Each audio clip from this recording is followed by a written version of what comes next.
Heart के लिए दवाइयाँ लेते जाते हैं, और डॉक्टर भी क्या कहता है, अगर कोई मरीज़ है हार्ट का तो क्या कहेंगे, भाई इसको कोई शॉकिंग न्यूज़ मत बता देना, है ना।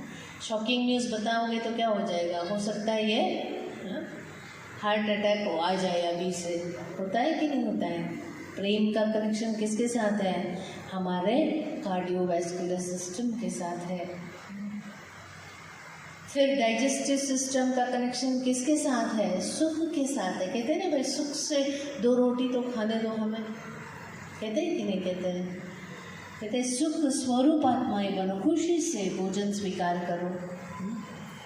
इस तरह शांति का कनेक्शन हमारा किसके साथ है, श्वास प्रणाली के साथ। दौड़ेंगे जोर जोर से, समझ लो जोर जोर से दौड़ के आएंगे तो श्वास ऊपर नीचे होता है कि नहीं होता है।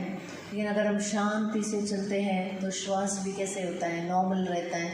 इसीलिए शांति का कनेक्शन हमारे रेस्पिरेटरी सिस्टम के साथ है। तो सोच लीजिए, जैसे पावरफुल बनने के लिए लोग क्या कहते हैं, एक्सरसाइज करते हैं, मसल्स डेवलप करते हैं, मस्कुलर सिस्टम को डेवलप करते हैं।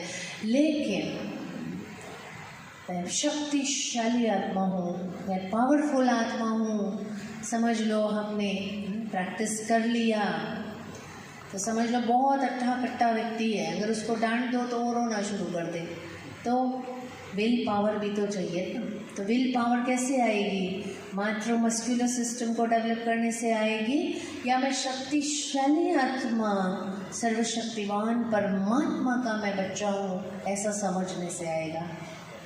जब हम ये विचार क्रिएट करेंगे अपने अंदर, मैं शक्तिशाली आत्मा हूँ, तो कोई भी बात, कोई भी व्यक्ति, किसी की हरकत, किसी की आदत आपको डिस्टर्ब नहीं कर सकती।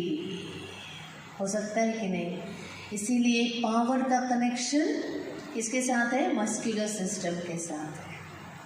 स्वयं आनंद स्वरूप आत्माएं, आनंद आनंद है, तो कभी हार्मोन्स में कभी गड़बड़ी नहीं होगी। हार्मोनल सिस्टम के साथ, एंडोक्राइन सिस्टम के साथ कनेक्टेड है।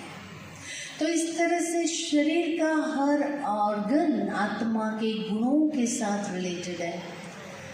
तो मैं स्वयं ही आत्मा हूँ, तो मुझे शांति, प्यार, प्रेम, आनंद मांगने की ज़रूरत नहीं है। मैं स्वयं ही उसकी बनी हुई हूँ। जैसे शरीर 5 तत्वों से बना हुआ है, तो पानी मांगता रहता है ना शरीर, क्यों, तत्वों से बना हुआ है। इसी तरह जो आत्मा है वो 7 गुणों से बनी हुई है। लेकिन हमने क्या सोचा, हमने केवल रैशनल इंटेलिजेंस